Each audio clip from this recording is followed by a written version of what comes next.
जय हिंद, जय जोहार। मैं स्वप्निल तिवारी चंद्रा एकेडमी में आप सभी का फिर से स्वागत करता हूं। दोस्तों, आज के इस वीडियो में इंडियन ज्योग्राफी का एक महत्वपूर्ण टॉपिक, भारत के द्वीप समूहों में से एक लक्षद्वीप समूह आज हम देखने वाले हैं। जी हाँ, लक्षद्वीप समूह का निर्माण कैसे हुआ है, लक्षद्वीप समूह की स्थापना केंद्र शासित प्रदेश के रूप में कब हुई, और लक्षद्वीप समूह से बनने वाले जितने भी हमारे ऑब्जेक्टिव एग्जाम के प्रश्न हैं, इवन मेंस में भी जो उपयोगी प्रश्न बन सकते हैं, उस पर आज हम चर्चा करने वाले हैं। तो चलिए बिना किसी देरी के लक्षद्वीप समूह को हम शुरू करते हैं।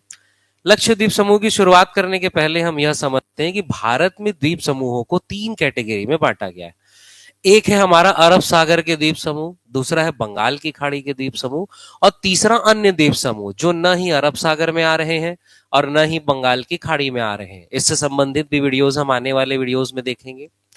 आज हम अरब सागर का सबसे प्रमुख द्वीप समूह या अरब सागर का सबसे बड़ा द्वीप समूह देखने वाले हैं जो है लक्षद्वीप समूह। जी हाँ, अरब सागर का सबसे बड़ा द्वीप समूह लक्षद्वीप समूह है। लक्षद्वीप समूह को यदि हम मैप में देखें तो लक्षद्वीप समूह का स्ट्रक्चर कुछ इस प्रकार है। ये भारत का मैप है। भारत के मैप में अरब सागर में केरल राज्य के समूह समीप जो छोटे छोटे द्वीपों की श्रृंखला है वही क्या कहला रही है, लक्षद्वीप समूह कहला रहा है। इसे हम यदि थोड़ा सा और जूम करके देखें तो ये हमारा केरल का तट है। जैसा कि आप देख पा रहे हैं, ये जो पीला हिस्सा है केरल का तट है, कालीकट है, कोचीन है। केरल के तट के समीप ही समुद्र के मध्य में ये छोटे छोटे जो द्वीप है, यहाँ पूरा मिनी कॉय तक ये द्वीप क्या कहला रहे हैं, लक्षद्वीप समूह कहला रहे हैं। समझ में आ रहा है लक्षद्वीप समूह की स्थिति कहां पर है। अब लक्षद्वीप समूह में कुछ छोटे छोटे पॉइंट्स आपको ध्यान रखना है। लक्षद्वीप समूह का निर्माण कैसे हुआ इस पर तो हम पूरी चर्चा करेंगे ही, पर लक्षद्वीप समूह में आपको क्या बिंदु ध्यान रखने हैं वो बिंदु को हम समझ लेते हैं कि लक्षद्वीप समूह की यदि हम बात करें, सबसे पहला बिंदु तो ये कौन से सागर में है, ये अरब सागर का द्वीप समूह है। किसी भारतीय द्वीप समूह में अरब सागर में सबसे बड़ा द्वीप समूह है। भारत का सबसे बड़ा द्वीप समूह तो अंडमान निकोबार द्वीप समूह है, लेकिन वो कहाँ है, बंगाल की खाड़ी में। लेकिन अरब सागर में सबसे बड़े द्वीप समूह की बात करेंगे तो कौन है, वो लक्षद्वीप समूह है। अब यहां पर कुछ अक्षांश रेखाओं के द्वारा अगर किसी बड़े क्षेत्र का विभाजन किया जाता है तो वो भी हम पढ़ते हैं। तो सबसे पहले तो आपको यही याद रखना है कि ये जो नीचे मिनी कॉय दिख रहा है, लक्षद्वीप समूह मुख्य रूप से 3 द्वीप समूहों में विभाजित है। ये जो ऊपर का अमीनी दिख रहा है, अमीनी द्वीप समूह, इस लाइन के ऊपर का हिस्सा क्या है, अमीन द्वीप समूह है। ठीक, उसके अलावा ये बीच वाले जो द्वीप है ये लोकाद्वीपी है। ये ऊपर वाला अमीन द्वीपी कहलाता है, मतलब अमीन द्वीप समूह आप कह सकते हैं। बीच वाला हिस्सा लोकाद्वीपी कहलाता है, जिसे लोकाद्वीप समूह आप कह सकते हैं। लोकाद्वीपी ही लक्षद्वीप बना है, तो लोकाद्वीपी के नाम पर ही इस पूरे क्षेत्र को लक्षद्वीप कहा जाता है। और ये नीचे वाला जो हिस्सा है ये है मिनी कॉय। तो सबसे पहले तो आपको यही याद रखना है कि ये 3 द्वीप समूहों में विभाजित है, अमीन द्वीपी, लोकाद्वीपी और मिनी कॉय। आपके लिए मैं लिख दे रहा हूं, ये ऊपर वाला हिस्सा कहलाता है अमीन द्वीपी, बीच वाला हिस्सा कहलाता है लोकाद्वीपी, और नीचे वाला हिस्सा जो है ये कहलाता है मिनी कॉय। ये जो छोटा सा दिख रहा है यही क्या है, आपका मिनी कॉय। तो सबसे पहला अक्षांश रेखा तो आपको यही याद रखना है कि 9 डिग्री की जो अक्षांश रेखा है, जी हां, कौन सी अक्षांश रेखा, 9 डिग्री की। ये जो मैं ब्लैक लाइन खींच दिया हूं इसे ही आप समझिए 9 डिग्री की जो अक्षांश रेखा है ये मिनी कॉय और पूरे लक्षद्वीप समूह को अलग करती है। सबसे महत्वपूर्ण रेखा है यहां पर, याद रखना है क्या, 9 डिग्री की अक्षांश रेखा, 9 डिग्री की अक्षांश रेखा मिनी कॉय और पूरे के पूरे लक्षद्वीप समूह को अलग करती है। अब 9 डिग्री के नीचे 8 डिग्री की रेखा होगी जो इस मैप में हम नहीं देख रहे हैं। 8 डिग्री की रेखा मालदीव देश और पूरे लक्षद्वीप, मिनी कॉय के नीचे से कौन सी रेखा जाती है, 8 डिग्री की अक्षांश रेखा जाती है, जो 8 डिग्री की अक्षांश रेखा यानी 8 डिग्री की जो लैटिट्यूड लाइन है वो मिनी कॉय और मालदीव एक अलग देश को अलग करती है। अब इसके अलावा 9 डिग्री की अक्षांश रेखा जो मिनी कॉय और लक्षद्वीप समूह को विभाजित करेगी, ये तो आपको याद ही रखना है। इसके अलावा ये अमीन द्वीपी और इसके नीचे एक 11 डिग्री की अक्षांश रेखा भी है जो रफली, एग्जैक्ट नहीं पर रफली, यदि एग्जाम में पूछ दिया जाए कि 11 डिग्री की अक्षांश रेखा किसे अलग करती है, तो अमीन दीवी और लोका दीवी को कौन सी लैटिट्यूड लाइन अलग करती है? 11 डिग्री की अक्षांश रेखा। ध्यान रहेगा, मैं पूरे भारत के लिए आपको भी बता देता हूं। सबसे नीचे जो आपको याद रखना, 6 डिग्री, 6 डिग्री की अक्षांश रेखा। यदि हम भारत के मैप में देखना चाहें तो 6 डिग्री की अक्षांश रेखा जो है वो ये अंडमान निकोबार के सबसे नीचे है। ये 6 डिग्री की अक्षांश रेखा है जो भारत में अंडमान निकोबार और दक्षिण में इंडोनेशिया द्वीप समूह को अलग करेगी। इसके बाद आ जाएंगे हम 8 डिग्री की अक्षांश रेखा। 8 डिग्री की अक्षांश रेखा जो है इस तरफ मालदीव और पूरे लक्षद्वीप समूह को अलग करेगी। फिर 9 डिग्री की अक्षांश रेखा, 9 डिग्री की अक्षांश रेखा इधर मिनिकॉय और इधर पूरे लक्षद्वीप समूह को अलग करेगी। फिर 10 डिग्री की अक्षांश रेखा, 10 डिग्री की अक्षांश रेखा ऊपर अंडमान और नीचे निकोबार को अलग करेगी। और 11 डिग्री की अक्षांश रेखा रफली, एग्जैक्ट नहीं, थोड़ा बहुत द्वीप समूह में टच होकर जाएगी। 11 डिग्री की अक्षांश रेखा ऊपर का अमीन दीवी और नीचे के लोका दीवी को अलग करेगी। ध्यान रहेगा। तो ये सबसे पहले हमें अक्षांश रेखाएं याद रखना है। ठीक, अब इसके अलावा लक्षद्वीप समूह की कुछ बेसिक जानकारी हम देख लेते हैं। बेसिक जानकारी कहने का मतलब यह है कि लक्षद्वीप समूह की स्थापना कब हुई। लक्षद्वीप समूह भारत में केंद्र शासित प्रदेश के रूप में शामिल है।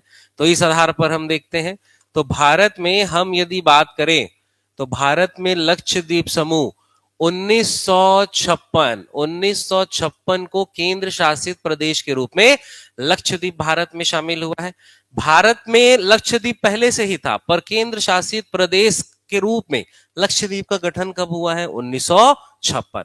किसी भी राज्य या केंद्र शासित प्रदेश की बेसिक जानकारी में हम और भी जानकारी देखते हैं, जैसे कि अगर ये केंद्र शासित प्रदेश है तो इसकी राजधानी कौन सी है? तो केंद्र शासित प्रदेश है तो लक्षद्वीप की राजधानी है कवरत्ती। ध्यान रहेगा, लक्षद्वीप की राजधानी है कवरत्ती। मैप में हम देखना चाहें तो कवरत्ती, ये वाला जो द्वीप है वो कवरत्ती है। ठीक, लक्षद्वीप समूह ये केंद्र शासित प्रदेश है, इसका एक हाई कोर्ट भी होगा। तो हाई कोर्ट के लिए स्पेशल आपको याद रखना है, कुछ राज्य ऐसे होते हैं जिनके हाई कोर्ट उनकी राजधानी में ही होते हैं, जो बहुत सरल होते हैं, और कुछ राज्य के हाई कोर्ट स्वयं के नहीं होते, दूसरे राज्यों में उनके हाई कोर्ट की बेंच होती है या अन्य राज्य के हाई कोर्ट के साथ शेयर होते हैं। तो वो आपको जरूर याद रखना है। और जी हाँ, लक्षद्वीप समूह का हाई कोर्ट भी लक्षद्वीप में नहीं है। लक्षद्वीप के समीप सबसे कौन सा राज्य है? केरल। तो केरल का हाई कोर्ट ही किसका हाई कोर्ट है? लक्षद्वीप समूह का हाई कोर्ट है। और लक्षद्वीप समूह का हाई कोर्ट, केरल का हाई कोर्ट मतलब कहां? एर्नाकुलम। ध्यान रहेगा, तो एर्नाकुलम केरल में, केरल का हाई कोर्ट एर्नाकुलम में है, तो लक्षद्वीप का हाई कोर्ट भी कहां रहेगा? एर्नाकुलम। एक बेसिक जानकारी ध्यान रखेंगे। इसके बाद लक्षद्वीप की भाषा, किसी भी राज्य केंद्र शासित प्रदेश की प्रमुख भाषा आपको ध्यान रखनी है। तो लक्षद्वीप समूह की भाषा जिस राज्य के समीप होगा उसी का सबसे ज्यादा प्रभाव पड़ेगा। तो जी हाँ, केरल राज्य के समीप है, केरल का ही सर्वाधिक प्रभाव है, और लक्षद्वीप समूह की भाषा भी वही है जो केरल की है। और केरल राज्य की भाषा है मलयालम। केरल राज्य की भाषा क्या है? मलयालम।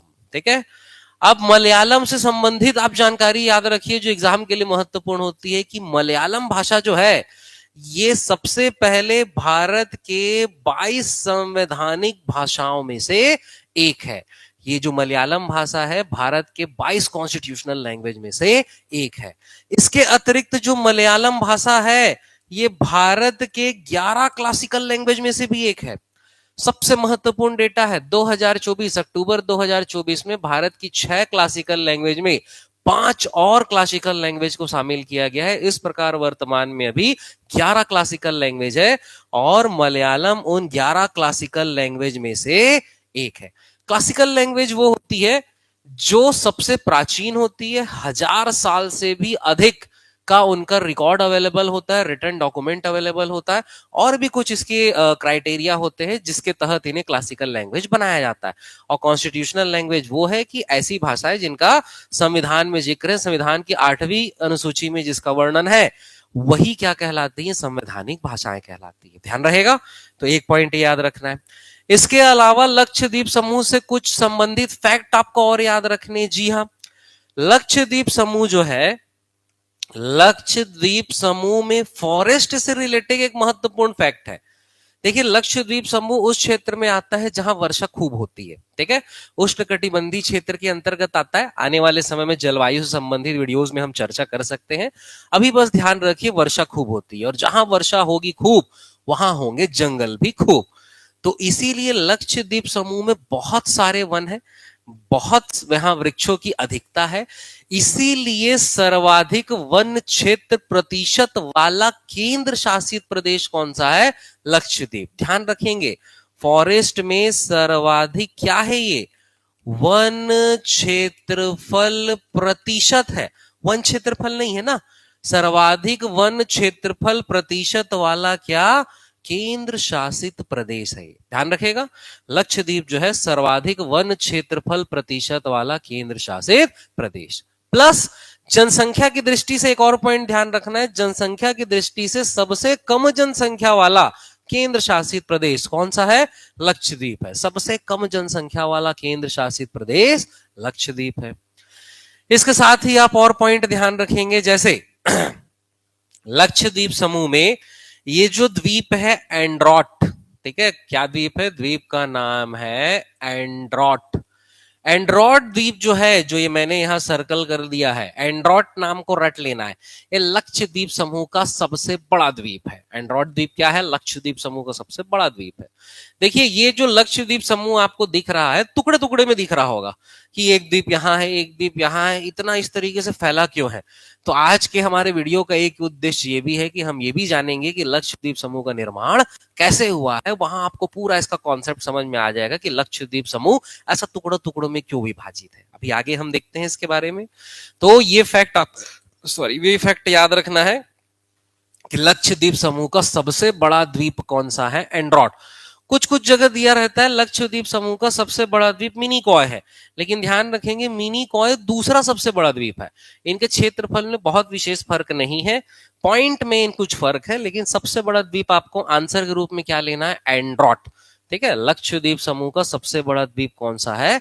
एंड्रॉट। ध्यान रहेगा, यहां एक आईएनएस बेस है, ठीक है, भारतीय नौसेना के कुछ प्रमुख बेस कुछ ही जगहों पर है, उसे भी आपको परीक्षा की दृष्टि से याद रखना है।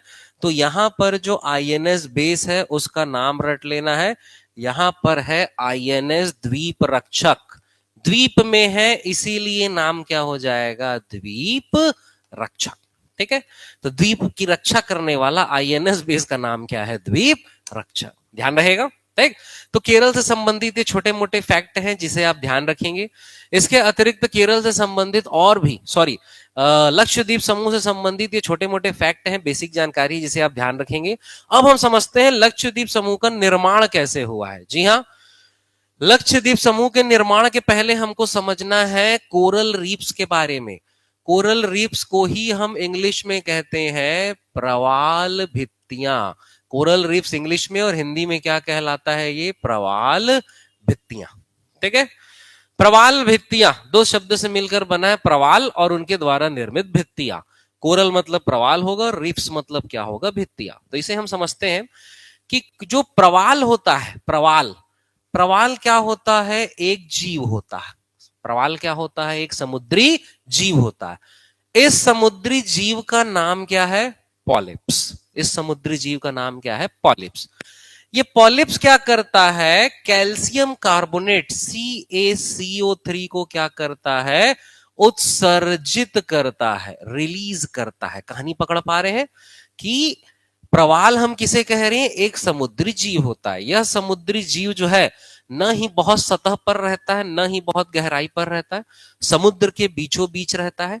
यह कैल्शियम कार्बोनेट तरल रूप में, लिक्विड वे में ये उत्सर्जित करता है, रिलीज करता है, और कैल्शियम कार्बोनेट को अपने चारों ओर रिलीज करके एक ठोस आवरण बना लेता है। पॉलिप्स का कहानी समझ में आया क्या है? कि पॉलिप्स क्या है जिसे हम प्रवाल कह रहे हैं, वो एक समुद्री जीव है और उस समुद्री जीव का साइंटिफिक नेम क्या है? पॉलिप्स। पॉलिप्स क्या करेगा? कैल्शियम कार्बोनेट उत्सर्जित करेगा और कैल्शियम कार्बोनेट को अपने चारों तरफ उत्सर्जित करके एक ठोस आवरण, कैल्शियम कार्बोनेट समझ रहे? चूना पत्थर, जो चूना पत्थर की हम चट्टाने कहते हैं वही क्या है आपका कैल्शियम कार्बोनेट। तो अपने चारों तरफ एक ठोस आवरण बना लेता है। पहला तो हम इसके बारे में जान लेते हैं। दूसरा दूसरा यहां पर जो वनस्पति पाया जाता है एक प्रकार का एल्गी, एल्गी को हम हिंदी में क्या कहेंगे, शैवाल, जिसका नाम है जूजेंथेलाई। ठीक है, एक शैवाल यहां पर पाया जाता है जिसका नाम है जूजेंथेलाई। इस शैवाल की भी खासियत यही होती है कि ये भी न ही समुद्र के बहुत सतह पर होता है, न ही समुद्र के गहराई पर, समुद्र के बीच की किसी जगह पर पाया जाता है। ठीक, अब क्या होता है कि कैल्शियम कार्बोनेट और जूजेंथेलाई ये एक साथ रहते हैं। इसका स्ट्रक्चर हम कुछ इस प्रकार समझ सकते हैं कि समुद्र के बीचों बीच मान लीजिए ये समुद्री पठार के रूप में एक जगह है। ठीक, ये हमारा समुद्र का तल है, हम समझ लेते हैं। ठीक, समुद्र की सतह है, ये नीचे समुद्र का तल है। तो जो हम पॉलिप्स जीवों की बात कर रहे हैं, ये पॉलिप्स जीव जो है न ही समुद्र के गहराई पर रहेंगे, न ही समुद्र के सतह पर, ये समुद्र के बीच में किसी जगह पर रहेंगे। तो मान लेते हैं यहां पर पॉलिप्स जीव अपना बसेरा शुरू करते हैं। तो सबसे पहले एक पॉलिप्स आएगा, अपने चारों तरफ कैल्शियम कार्बोनेट की लेयर उत्सर्जित करेगा और एक ठोस आवरण बना लेगा। एक ठोस खोखा बन गया। सीपी समझते हैं, सीपी, जो सीपी रहता है, जो घोंगा के चारों तरफ का आवरण रहता है, स्नेल, ठीक, वही क्या है आपका कैल्शियम कार्बोनेट। उसी प्रकार का एक जीव होता है पॉलिप, जो लाखों करोड़ों सालों से पृथ्वी पर है। तो ये जो जीव है अपने चारों तरफ कैल्शियम कार्बोनेट की एक कवर बना लिया। ऐसा ही यहां पर एक और जीव होता है, ऐसा ही एक और जीव, इस प्रकार का ये अलग अलग स्ट्रक्चर होता है। अब क्या होता है, जो जीव इस संरचना के अंतर्गत रहता है, अब जीव को भी रहने के साथ साथ जीने के लिए कुछ भोजन की आवश्यकता है। अब भोजन इसे समुद्री घास, जिसे हम एल्गी या शैवाल कह रहे हैं, उसी रूप में ही प्राप्त होता है। तो यह जीव क्या करता है, अपने आसपास, यह जीव अपने आसपास इस शैवाल को रहने के लिए जगह दे देता है। यह जीव क्या करता है, अपने आसपास इस शैवाल, इस एल्गी, जिसका नाम क्या है, जूजेंथेलाई, रट लेना है, इस शैवाल को रहने के लिए जगह दे देता है। तो इस शैवाल को रहने के लिए आवास मिल जाता है और जीव को खाने के लिए भोजन मिल जाता है। इस प्रकार दोनों एक प्रकार की सहजीविता प्रदर्शित करते हैं। सहजीविता कहने का मतलब जब दो जीव आपसी संबंध इस प्रकार निभाते हैं कि एक दूसरे की जरूरत पूरा करते हैं, इसे हम सहजीविता कहते हैं। जैसे यहां पर पॉलिप्स रहने के लिए जूजेंथेलाई को घर देता है, बदले में जूजेंथेलाई उस पॉलिप्स को भोजन देता है। ठीक, अब ये प्रक्रिया लंबे समय तक चलती रहती है। अब जो पॉलिप्स रहता है वो अपना जीवन जीता है और अपना जीवन जीने के बाद उसका जो कंकाल है यहीं छूट जाता है और वो मर जाता है। अब कंकाल भी क्या है, कैल्शियम कार्बोनेट का ही बना होता है। फिर यहाँ पर दूसरा पॉलिप्स आता है जो रहता है इस प्रकार, कई पॉलिप्स यहाँ पर रहते हैं और उनके कंकाल छूटते जाते हैं। एक समय ऐसा आता है कि जब ये पूरा खोखा जो है वो कंकालों से भर जाता है। ठीक, अब कंकालों से भर गया तो क्या करे, फिर जीव जो है नया खोल यहां पर बनाता है, नया आवरण बनाता है। इस प्रकार यह प्रक्रिया लगातार चलते जाती है। अब हो सकता है कि इस प्रकार जो इनकी कॉलोनीज का विकास हो रहा है, इस प्रकार इनके ढेर सारे घर का विकास हो रहा है, हो सकता है ये इस डायरेक्शन में कुछ विकास हो जाए। ठीक, हो सकता है यहां बीच में विकास ना हो, थोड़ा सा जगह छोड़ के विकास हो जाए, हो सकता है इस प्रकार थोड़ा सा विकास हो जाए।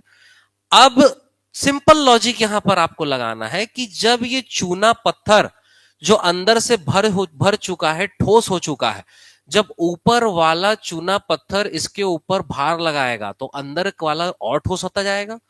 इसके साथ ही नई संरचना इसके ऊपर बनते जा रही है और ऊपर वाली भी संरचना क्या होते जा रही है, ठोस होते जा रही है। इसके साथ ही क्या होता है, ये जो चूना पत्थर की संरचना है समुद्र सतह से उठकर कहां आ जाती है, ऊपर आ जाती है। ये चूना पत्थर की संरचना समुद्र सतह से उठकर कहां आ जाएगी, ऊपर आ जाएगी। जब यह समुद्र सतह से उठकर ऊपर आ जाता है तो समुद्र सतह के ऊपर एक भूभाग की तरह दिखाई देता है और यही भूभाग क्या है, छोटा छोटा द्वीप है। इन भूभाग को ही प्रवाल भित्तियों के द्वारा निर्मित द्वीप कहा जाता है। प्रवालों के द्वारा ये जो निर्मित चट्टाने हैं, भूभाग है, उन्हें भित्तियां कहते हैं और इन्हें एक साथ हम क्या कह देते हैं, प्रवाल भित्तियां। समझ में आ रहा है, प्रवाल भित्तियों के द्वारा द्वीप समूह का निर्माण किसे होता है। अब इस प्रकार की जो प्रवाल भित्ति की संरचना है उसे हम कहते हैं अटोल, और जो हमारा लक्षद्वीप समूह है वो किस प्रकार का प्रवाल भित्ति है? अटोल। 3 प्रकार के प्रवाल भित्ति होते हैं, उस पर हम अभी आगे आएंगे। सबसे पहले हम लक्षद्वीप समूह का ही समझ लेते हैं। तो लक्षद्वीप समूह किस प्रकार का प्रवाल भित्ति है? अटोल प्रकार का प्रवाल भित्ति है। अटोल प्रवाल भित्ति क्या होता है कि समुद्री पठारी क्षेत्र में, ठीक है, ये समुद्र का पठार जैसा दिख रहा है, समुद्री पठारी क्षेत्र में जब प्रवाल भित्तियों का विकास इस प्रकार होता है कि इनके द्वारा उत्सर्जित कैल्शियम कार्बोनेट से जो बने चूना पत्थर की ठोस चट्टाने हैं, ये समुद्र सतह से इस प्रकार ऊपर उठकर आ जाती हैं कि कई छोटे छोटे द्वीपों का निर्माण करती है, और जिनके बीच जो समुद्री क्षेत्र समुद्र से अलग हो चुका रहता है, वहां पर छोटे छोटे लैगून का निर्माण होता है। तो जब कई छोटे छोटे द्वीपों का निर्माण होगा समुद्र के बीचों बीच, तो इस प्रकार की प्रवाल भित्ति संरचना क्या कहलाएगी? अटोल। और इसी प्रकार की प्रवाल भित्ति संरचना लक्षद्वीप समूह में है। इसीलिए कहा जाता है लक्षद्वीप समूह का पूरा निर्माण किससे हुआ है? प्रवाल भित्तियों से ही हुआ है। ठीक, अब थोड़ा सा पुराने मैप में आते हैं। पुराने मैप में अब आप इमेजिन कर सकते हैं कि ये केरल के तट से कुछ दूर बहुत गहरा हिस्सा नहीं होगा। ठीक, जैसे कि यहां पर हम समझे हैं कि जहां बहुत गहरा हिस्सा नहीं होता है वहां प्रवाल भित्तियों का विकास हो रहा है। तो जहां बहुत गहरा हिस्सा नहीं है, केरल के तट के समीप प्रवाल भित्तियों का विकास हुआ। अब ये प्रवाल भित्ति जो है बढ़ते बढ़ते समुद्र सतह से ऊपर आ गए, नए भूभाग के रूप में आ गए, और ये जो नए भूभाग है आज की डेट में द्वीप समूह की तरह दिखाई दे रहे हैं। और चूंकि ये प्रवाल भित्तियों के द्वारा निर्मित है और इस प्रकार अलग अलग छोटे छोटे द्वीपों की संरचना बना रहे हैं, इसीलिए इसे अटोल कहते हैं। और इसीलिए कहा जाता है कि लक्षद्वीप समूह का निर्माण किससे हुआ है? प्रवाल भित्तियों के द्वारा ही हुआ है। तो प्रवाल भित्तियों ने ही कौन सा द्वीप समूह का निर्माण किया है? लक्षद्वीप समूह। ध्यान रहेगा, भारत में बहुत सारे द्वीप है छोटे छोटे जिनका निर्माण प्रवाल भित्तियों के द्वारा किया गया है, लेकिन प्रवाल भित्तियों के द्वारा निर्मित सबसे बड़ा द्वीप समूह कौन सा है? लक्षद्वीप समूह ही है। लेकिन कुछ जगह आपको अंडमान निकोबार लिखा हुआ मिलेगा, तो कॉन्सेप्ट मिसमैच नहीं होना चाहिए। कॉन्सेप्ट ये है कि अंडमान निकोबार द्वीप समूह के आसपास सबसे ज्यादा प्रवाल भित्तियां पाई जाती है, लेकिन अंडमान निकोबार द्वीप समूह का निर्माण प्रवाल भित्तियों से नहीं हुआ है। लेकिन लक्षद्वीप समूह पूरा का पूरा किससे बना है? प्रवाल भित्तियों से ही बना है। ध्यान रखेंगे इसे। ठीक, अब हम प्रवाल भित्तियों के प्रकार समझ रहे थे, प्रवाल भित्तियों के और प्रकार हम समझ लेते। देखिए, प्रवाल भित्ति कुछ इस प्रकार का दिखता है। मैं आपके लिए एक फोटो भी ले आया हूं। प्रवाल भित्तियों जो है, इनके जो अंतर्गत ये जो शैवाल होता है, ज़ूज़ेंथेलाई होता है, ये अलग अलग रंग का होता है, जैसा कि आप फोटो में देख पा रहे हैं, जिसके कारण ये बहुत सुंदर दिखता है। जहां प्रवाल जीव तो रहते ही हैं, जो सुंदर सुंदर संरचना का निर्माण करते हैं, जैसा कि आप यहाँ पर देख पा रहे हैं, यहाँ देख पा रहे हैं, यहाँ देख पा रहे हैं। लेकिन जो साथ में ज़ूज़ेंथेलाई, ये जो एल्गी होती, शैवाल होता है, ये मछलियों को भी आकर्षित करता है उनके भोजन के रूप में। अब बहुत सारी विशेष सुंदर मछलियां भी इस क्षेत्र में आती है।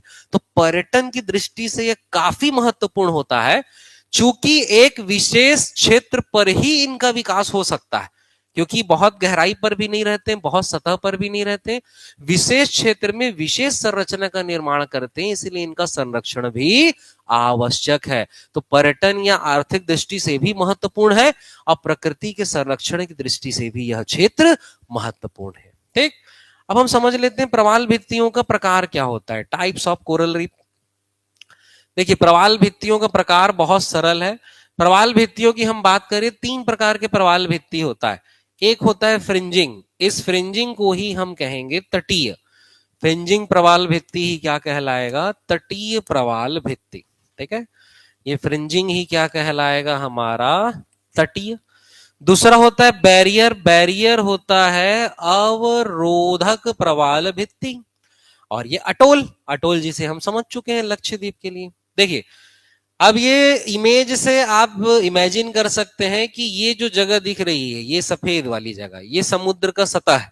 ठीक है, और ये नीचे गहराई में है। ठीक, अब ये सतह देखिए, ये वाली जो जगह है, ये समुद्र का सतह है। ठीक है, ये वाली जगह जो है, ये समुद्री सतह है। अब समुद्री सतह में तट से लगे हुए क्षेत्र में, तट से लगे हुए क्षेत्र में ये जो सफेद सफेद दिख रहा है, ये प्रवाल भित्ति है। कि समुद्री सतह में तट से लगे हुए क्षेत्र में अगर प्रवाल भित्ति का विकास हो रहा है, तो वो क्या कहला रहा है आपका तटीय। और तट से दूर यदि प्रवाल भित्तियों का विकास हो रहा है और वो समुद्र सतह से ऊपर उठकर आ गया है, तो ये जगह क्या कहला रहा है, अवरोधक। अब समुद्र के अंदर ये पर्वत है, जैसा कि आप इमेज में देख पा रहे हैं, तो इस समुद्र के अंदर इसके चारों ओर टुकड़े टुकड़े के रूप में यहाँ प्रवाल का निर्माण हो रहा है, छोटे छोटे ये द्वीपों का निर्माण हो रहा है। तो यही क्या कहला रहा है आपका अटोल। अटोल का निर्माण कहां होगा, जहां कोई समुद्री पर्वत या समुद्री पठार समुद्र के अंदर है और उसके ऊपर प्रवाल भित्तियों का विकास हो रहा है, तो वो जगह क्या कहला रही है, अटोल। ठीक, एक दूसरा इमेज भी मैं शायद रखा हूं, नहीं दूसरा इमेज नहीं है, मैं आपको इसका स्ट्रक्चर बना के बता देता हूं, ठीक है, आपको उससे ज्यादा अच्छे से और क्लियर हो जाएगा। देखिए यहां पर हम बना के देख लेते हैं। देखिए अगर मैं बात कर रहा हूं आपसे अटोल की, ठीक, तो अटोल का संरचना जो रहेगा कुछ इस प्रकार रहेगा। अटोल तो हम समझ चुके, हम समझते हैं पहले तटीय। ये मान लीजिए हमारा समुद्र का तट है, ठीक है, समुद्र के तट में ये हमारा ये समुद्र की सतह हो जाती। अब इस समुद्र की सतह में क्या होता है, जो प्रवाल जीवों का विकास है, वो प्रवाल जीवों का विकास अगर समुद्र के तट के बहुत समीप होता है, समुद्र के तट के बहुत समीप होता है, और समीप ये विकसित होते होते ये ऊपर जाते जाएंगे, ऊपर जाते जाएंगे, और ऊपर पहुंचकर जब समुद्र सतह से ऊपर आ जाएंगे तो एक द्वीप का निर्माण करेंगे। अब इस प्रक्रिया में क्या होता है कि समुद्र का एक हिस्सा समुद्र से अलग हो जाता है। जो समुद्र का एक हिस्सा समुद्र से अलग हो जाता है, झील के रूप में हमें दिखाई देता है, इसे ही हम कहते हैं क्या, लैगून। इसे ही क्या कहा जाता है, लैगून। ध्यान रहेगा, चूंकि तट के समीप ही प्रवाल भित्तियों का विकास होता है, इसीलिए हम इसे क्या कहते हैं, तटीय प्रवाल भित्ति, जहां पर एक प्रकार के छोटे लैगून का निर्माण होता है। ध्यान रहेगा ही। अब अवरोधक प्रवाल भित्ति क्या होता है, अवरोधक प्रवाल भित्ति में भी ऐसी ही संरचना बनती है। ये समुद्र सतह मान लो, लेकिन तट से काफी दूर, तट से काफी दूर प्रवालों का विकास होता है, और तट से काफी दूर ये प्रवाल जब विकसित होकर समुद्र सतह के ऊपर आ जाते हैं तो नए नए द्वीपों का निर्माण करते हैं। तटीय और अवरोधक में फर्क ये होता है कि जो तटीय होता है वो तट से ही शुरू होकर तट पर खत्म हो जाता है, लेकिन जो अवरोधक होता है, बैरियर होता है, अवरोधक, अवरोधक की यदि हम बात करें तो अवरोधक तट के समानांतर ही चलता रहता है। भारत के मैप में हम इसको समझते हैं।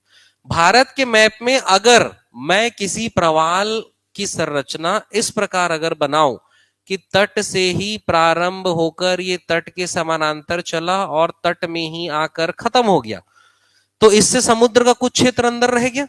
समझ में आ रहा है? तो इस प्रकार का प्रवाल भित्ति क्या कहलाएगा, तटीय। लेकिन अगर मैं तट के ही समानांतर चलते रहूं और तट में आकर न मिलूं, तो इस प्रकार का प्रवाल भित्ति संरचना क्या कहलाएगा, अवरोधक। ध्यान रहेगा, ठीक। अब भारत में यदि हम बात करें तो भारत में तटीय प्रकार की प्रवाल भित्ति की संरचना है। इसे हम दूसरे मैप से समझते हैं। दूसरे मैप में हम आते हैं तो देखिए ये प्रवाल और उसके टाइप्स को हम देख लिए हैं। ये देखिए ये है हमारा चिल्का झील, ठीक। चिल्का झील एक लैगून झील है, इसका भी निर्माण प्रवाल भित्ति के कारण हुआ है। तो चिल्का झील की संरचना ऐसी है कि ये भारत का मुख्य भूमि रहा है। मान लेते हैं ये जो जमीन है ये भारत की मुख्य भूमि है। आप इस प्रकार से इसे इमेजिन कीजिए, ये जो मैप का स्ट्रक्चर है तो ये भारत की मुख्य भूमि। अब इस मुख्य भूमि में क्या होता है, मुख्य भूमि में तट के समानांतर प्रवाल भित्तियों का विकास शुरू होता है। अब ये प्रवाल भित्ति विकसित होते होते तट के समानांतर ये प्रवाल भित्ति चल रही है, ठीक है। ये प्रवाल भित्तियों का विकास हो रहा है और ये तट के समानांतर होते होते ये तट में आकर प्रवाल भित्ति मिल गई, जिसके कारण बंगाल की खाड़ी के समुद्र का कुछ हिस्सा कहां रह गया, तट के अंदर आ गया। समझ में आ रहा है? इसे ही हम क्या कह रहे हैं, लैगून। और यही झील है हमारी कौन सी झील, चिल्का झील। तो चिल्का झील का निर्माण किससे हुआ है, प्रवाल भित्तियों के द्वारा ही हुआ है। किस प्रकार का प्रवाल भित्ति है, ये तटीय प्रवाल भित्ति है। और चिल्का झील भारत की सबसे बड़ी लैगून झील है। ध्यान रहेगा, इवन विश्व की दूसरी सबसे बड़ी लैगून झील भी कौन सी है, चिल्का झील। ध्यान रहेगा। तो इस प्रकार की संरचना होती तटी। तटी समझ में आ रहा है ना, कि ये काला वाला तो मेन लैंड है, मुख्य भूमि है, जहां पर समुद्र का कोई हस्तक्षेप नहीं है, बस समुद्र का तट था। लेकिन क्या हुआ कि तट से कुछ दूरी पर यहां पर प्रवाल का निर्माण होते रहा, प्रवाल विकसित होते रहे, नए भूभाग का निर्माण हुआ। और ये जो नया भूभाग है, समुद्र के एक हिस्से को समुद्र से क्या कर दिया, अलग कर दिया, जो एक झील के रूप में दिखाई दे रहा है, उसे ही हम आज की डेट में क्या कहते हैं, चिल्का झील। ये भारत का सबसे बड़ा लैगून है, और विश्व की दूसरी सबसे बड़ी लैगून झील कौन सी है, चिल्का झील। लेकिन ये किस प्रकार का प्रवाल भित्ति है, तटीय। कुछ जगह अवरोधक लिखा मिल सकता है, लेकिन अवरोधक की संरचना ऐसी नहीं होती है। अवरोधक की संरचना ऐसी होती है, विश्व का सबसे बड़ा जो प्रवाल है, विश्व का सबसे बड़ा प्रवाल है ऑस्ट्रेलिया का ग्रेट बैरियर रीफ। ऑस्ट्रेलिया के मैप में यदि हम देखें तो ऑस्ट्रेलिया के इस तरफ के हिस्से में जो बड़ी सी लगातार संरचना चल रही है, तट के समानांतर ही ये रहती है, ऐसी संरचना क्या कहलाती है, अवरोधक या बैरियर। इसका नाम है द ग्रेट बैरियर रीफ। ध्यान रखना है, पूरे विश्व का सबसे बड़ा प्रवाल भित्ति या प्रवालों का क्षेत्र कौन सा है, ऑस्ट्रेलिया का द ग्रेट बैरियर रीफ। ये ओरिजिनल, अब ये तो मैप में इस प्रकार की ही संरचना रहेगी। ओरिजिनल इमेज यदि आप इसका देखो तो जैसा कि मैं पहले भी आपको बताया, जो अवरोधक रहेगा, बैरियर रहेगा, वो क्या रहेगा, तट के समानांतर ही रहेगा। ये भी तट के समानांतर ही है। अब इसको आप ओरिजिनल मैप में देखिए, तो ओरिजिनल मैप में जब आप देखेंगे तो देखिए तट के समानांतर, ये हमारा ऑस्ट्रेलिया का तट है, तट के समानांतर ही इसकी संरचना बनी हुई है। दिख रहा है आपको इस प्रकार का स्ट्रक्चर, तट के समानांतर। तो जब तट के समानांतर प्रवाल भित्तियों का विकास होता है, जो उस मुख्य भूमि के सामने एक अवरोध की तरह खड़ा होता है, इसीलिए उसे हम अवरोधक या बैरियर कोरल रीफ कहते हैं। तो पूरे विश्व का सबसे बड़ा कोरल रीफ कौन सा है, ऑस्ट्रेलिया का द ग्रेट बैरियर रीफ। ध्यान रहेगा, ध्यान रहेगा जी। तो ये है इस प्रकार हमारे लक्षद्वीप समूह का निर्माण। तो परीक्षा में प्रश्न आता है, तो लक्षद्वीप समूह का निर्माण किससे हुआ है, तो प्रवाल भित्तियों के द्वारा हुआ है। किस प्रकार का प्रवाल भित्ति है, अटोल प्रवाल भित्ति है। भारत में सबसे ज्यादा प्रवाल भित्तियां कहां पाई जाती है, तो अंडमान निकोबार द्वीप समूह में पाई जाती है। भारत का सबसे बड़ा लैगून झील कौन सा है, चिल्का झील। और भारत का दूसरा सबसे बड़ा लैगून झील है पुलिकट झील। ठीक। लक्षद्वीप समूह गठित हुआ है केंद्र शासित प्रदेश के रूप में 1956 में। राजधानी है कवरत्ती, हाई कोर्ट है केरल का एर्नाकुलम। यहां मलयालम भाषा बोली जाती है, जो 22 संवैधानिक और 11 क्लासिकल लैंग्वेज में से एक है। ठीक। लक्षद्वीप समूह वन की दृष्टि से काफी महत्वपूर्ण है, क्योंकि यह वह केंद्र शासित प्रदेश है जहां सर्वाधिक वन क्षेत्रफल प्रतिशत है। ध्यान रहेगा। इसके अलावा सबसे कम जनसंख्या वाला केंद्र शासित प्रदेश भी लक्षद्वीप समूह है। ठीक। तो ये लक्षद्वीप समूह की कुछ विशेषताएं हैं जो हमारी परीक्षा की दृष्टि से काफी महत्वपूर्ण है। आने वाले वीडियोस में हम भारत के और अन्य द्वीप समूह, जैसे कि अंडमान निकोबार द्वीप समूह और ऐसे द्वीप जो न ही अरब सागर में है न ही बंगाल की खाड़ी में है, उन्हें भी हम कवर करेंगे। मैं आशा करता हूं कि आपको वीडियो पसंद आया होगा। यदि आपको वीडियो पसंद आया है या और भी किसी नए टॉपिक पर वीडियो बनवाना चाहते हैं तो कमेंट करके मुझे जरूर बता सकते हैं। इसके अलावा आप चंद्रा एकेडमी के ऑनलाइन और ऑफलाइन दोनों कोर्सेज से जुड़ सकते हैं। सभी कक्षाएं यहां पर उपलब्ध है। अधिक जानकारी के लिए नीचे दिए गए नंबर पे आप संपर्क कर सकते हैं। Thank you.